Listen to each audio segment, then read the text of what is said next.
When did you realize your friends were actually fake friends? Finding out they have an inner circle group chat but I'm the only one not in it. When my phone got stolen and I lost their phone numbers. Mine stayed the same, but we just never talked again.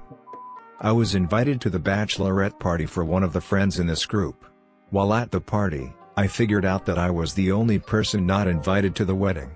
I had been invited to the party because they needed another person to chip in for expenses. One friend stopped replying to my text right after we graduated from college. Like the same week we graduated. So, I was pretty much just a study buddy that they kept close to keep me helping them. I wouldn't say I have fake friends, but I am definitely the periphery friend. The majority of the time, if there isn't enough tickets or space in the car for everyone to go do something, I'm the one who gets cut out. It doesn't bother me much, but I wish they would be more mindful when talking to me about things we have done. Remember when we went to C30, wasn't that fun? Well, no, because I wasn't invited. In those situations it usually gets awkward, or they say, hey, we would have invited you if we had the tickets, space, etc. After my divorce, we were couples friends, not individually. This was quite a few years ago. My ex and I were really friendly with another couple. Did a ton of stuff together. Then they moved, not far, and fairly shortly after my ex and I separated. They hung out with me for a few months but then stopped calling. A few years later, I ran into both of them at a race, an ultramarathon, and they both pretended like they didn't know me. That was actually a really painful moment. The group made plans to meet and hang out. I was getting ready in the salon. A couple of friends had to back out for some reason. The other friend then made excuses of his own, and I could tell. I tried cajoling him and offer ways for him to go, but he basically decided to cancel the entire group meetup. It was my birthday. When they stopped contacting me when I stopped drinking. When I realized I was the one always calling. Then I stopped and friends disappeared. Once high school ended, I heard about all the rumors they made up about me. Whenever we were supposed to hang out, something came up, and that something was hanging out with other mutual friends. I stopped smoking weed and they stopped coming round.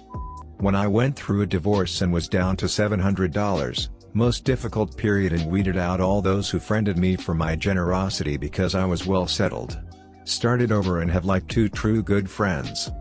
When they ghosted me after 17 years of close friendship, I still have no idea what I did wrong. And for extra salt in the wound, it was right after I spent a week eating instant noodles because I donated every cent I had to one of them for her cancer treatment GoFundMe. Hurt more than any relationship breakup. Like I suspect for a lot of people, getting divorced was a real eye-opener. I started with a core group of close friends who had all met in our late teens/early 20s, and one of them introduced me to the woman who I would ultimately marry. Well into our 40s they were what I considered to be my family, but when the divorce happened things spiraled. My best friend stuck with me, but his wife was the one who orchestrated things in our group, and she was best friends with my ex. I was expecting the two of them to insulate for a while, and I knew it was painful for my ex to be around me, so it was no surprise when I stopped getting invitations to cookouts etc. But then I noticed that the other members of the group were also avoiding/ignoring me. I'd see on Facebook that one of them came into my town to go to a concert for a band that they knew I liked and hadn't so much as texted. Birthdays rolled around and nobody would call. When my parents both died within a few months of each other and not a one of them reached out, I knew where I stood. My best friend needs to get credit though. Alone from all of them, he made a consistent effort to stay in touch and see me regularly. He was there when my parents died and through everything else, even though his wife clearly disapproved. I think finally, after this nonsense had been going on for several years, he told her how ridiculous it all seemed, and that entire friend group tried to reconcile. I made it clear right from the start that there was no guarantee that I'd ever find space for them in my life again. This is all very apropos right now because they are having their first big post-COVID party in a couple weeks and I'm invited. People are coming in from all over the country and the only one I give a shit about seeing is my buddy. When you try to open up and try to share a genuine conversation about something going on in your life and all they can do is crack jokes and try to get you to go out drinking with them.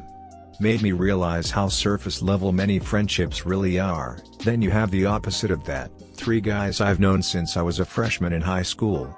Been friends for over 15 years. Have stayed in touch through all of us getting married. having kids, and moving to completely separate areas or the country, yet whenever we're within an hour of each other we always make a point to get breakfast and catch up. This usually turns into 3+ hour conversations. This may only happen once or twice a year, but I consider those guys my best friends. That's real friendship and I'm fortunate to have them. When I was in school, all my friends and I did different A-levels. Despite us all having different lessons to each other, they would wait for each other to go to lunch together, but they would always forget me. Like I'd come out and they wouldn't be there, so I'd have lunch by myself, and then they'd come back and tell me they thought I was with them. I was the only one they didn't wait for. I've only seen one of them since we left school. She had forgotten my name, so that sucked. My friends from high school all unfollowed me when I graduated college. I'm the only one who no longer lives in our hometown. This friend, I'll call her Mary, had kids the same age as mine. We got together for playdates pretty often and our kids would sleep over at each other's houses for weekends. I liked Mary. We would often visit and talk while our kids were playing. One weekend, her kids had stayed at my house. The older one called her mom to see when she was coming to pick her up. I was in the room, and the kid put the phone on speaker for some reason. Mary told the kid what time she would be there and added, "You had better be waiting outside. If I have to go in and spend the next hour talking to River Tom, I'm going to be really pissed." We didn't spend much time together after that. I was at a party, really depressed after a bad breakup and got drunk. My abusive ex showed up, caught me somewhere alone and hit me. I begged several friends for help since I was too drunk to drive home alone and they ignored me. My ex-best friend was there, completely sober and refused to drive home with me because she didn't believe he would do that. There's no Uber or anything in my country BTW. The whole thing escalated. One guy I didn't know ended up finding me alone in a field crying and throwing up, brought me back to the house, built a bed out of blankets for me and sat guard all night to make sure my ex wouldn't do anything again. This was also when I realized who were my friends and who weren't. We were supposed to go to a tour and we saved our money and pooled them. Fake friends told me they had to cancel the plan because ticket prices got too high, told me to wait a few days to get my money back. Real friends asked me why I bailed on them, and were worried that I had an emergency. Turns out my fake friends didn't want me to come and instead would use my money for their booze and told everyone else that I bailed out and took my money back so everyone else would give more for their booze allowance. That friendship ended and I also learned my fake friends were alcoholics and weren't strangers to f***ing over people to get what they want. Today one of them is alive. Their alcoholism ruined their lives and some even died from it. When I traded in my truck for a smaller, more eco-friendly vehicle, communication plummeted now that I can't haul furniture around, assist with moving as much, dispose of garbage, etc. I flew out to support a friend going through a messy divorce. While I was there, she left me in the apartment to meet up with her boyfriend that I didn't know about. He turned out to have just been released from prison for manslaughter. Once she told me that, I told her that I didn't want to spend time with him, especially considering the circumstances of my visit. The next night, I woke up in the middle of the night to find him in the living room. She said that she thought it wouldn't matter since I was asleep. The next day, she invited her soon-to-be ex-husband over without telling me and then asked me to meditate their conversation once he got there.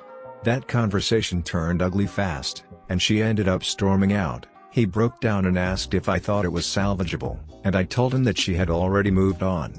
Maybe not the best idea on my part, but at that point, she had shown me how vile of a person she is. They would invite each other to places in front of me and not include me in the slightest. When I ditched them they didn't know how to take it. Lol. They stopped inviting me to hang out. They would ask me to drive them to parties, but not invite me to go to the parties. They basically ghosted me for a while. They were once such amazing and important friends, but they gradually became really arrogant. It took a way longer than it should have to give up and find other people. Shortly realized after quitting cocaine that a majority of my friends only kept me around so they could feel better about their own cocaine habits. I was heavily addicted and setting myself down a path I never once thought I could or would take. Stopped for my own benefit and health, and was treated like a selfish piece of shit for doing so. The next months ensued and not one of them checked in to see how I was doing. But instead my high school best friend started sleeping with my ex-high school girlfriend. I was with her for 5 years and actually thought I was going to marry her at one point, who dumped me for doing cocaine and is now an honorary member of the group I was cast out of, replaced with the person who partially fueled my substance abuse, who dumped me for substance abuse, by the group that didn't like me stopping my substance abuse, so they could all abuse substances together. It's now been over a year since I quit, and honestly couldn't be happier. Got rid of a cocaine addiction and about 1,000 pounds of dead weight. But it was an eye-opener to say the least. When I was babysitting her kids, things were going great. We would hang out all the time, have movie nights and just talk and chill. But the second she no longer needed a babysitter was the second I got kicked to the curb. No explanation, not even a text back. Some people will act like your best friend until they no longer need you. They're lost though. For me, it was when I got in some deep trouble and they all just cast me aside without even giving it a second thought. I realized this when I invited all of them to go to the movies with me and they all said they couldn't go. I then found out through one of them that they went to see that movie the same day, and when I asked them why they didn't tell me they were going, they said, "We just wanted to go together." Shit broke my heart. When I slowly realized I was only around for chores and errands. Rise to the airport, pick up furniture, help move. Anything social always resulted in either last-minute cancellations, showing up 45 minutes late and bolting after 10 minutes. I thought they were busy. But no.